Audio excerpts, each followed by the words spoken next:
दरवर्षी आषाढी एकादशीनिमित्त कोल्हापुरातील मिरजकर तिकटीपासून प्रति पंढरपूर म्हणून ओळखल्या जाणाऱ्या नंदवाळपर्यंत पायी दिंडी सोहळ्याचं आयोजन करण्यात येतं.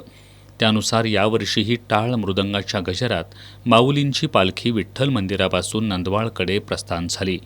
विठूनामाचा जयघोष करत हजारो अबालवृद्ध या पालखी सोहळ्यामध्ये सहभागी झाले होते.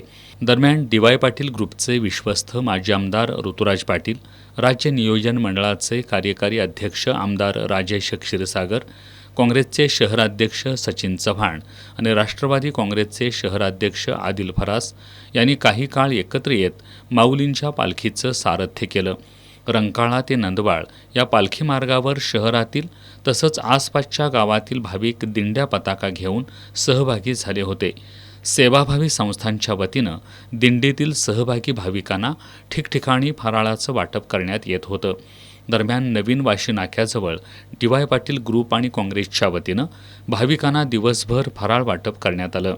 डी.वाय. पाटील ग्रुपचे विश्वस्त माजी आमदार ऋतुराज पाटील यांच्या प्रमुख उपस्थितीत या ठिकाणी पायी दिंडीत सहभागी झालेल्या भक्तांना फराळाचं वाटप करण्यात आलं. यावेळी माजी नगरसेवक राहुल माने, इंद्रजित बोंद्रे, प्रकाश भोपळे, राजू साबळे, दिग्विजय मगदूम, सुयोग मगदूम, अभिजित देठे, महादेव मोरे, नंदू पिसे, गजानन विभूते, धनंजय बोंगाळे, ओम भोपळे, सुधाकर साळुंखे, प्रशांत पोवार आदी उपस्थित होते.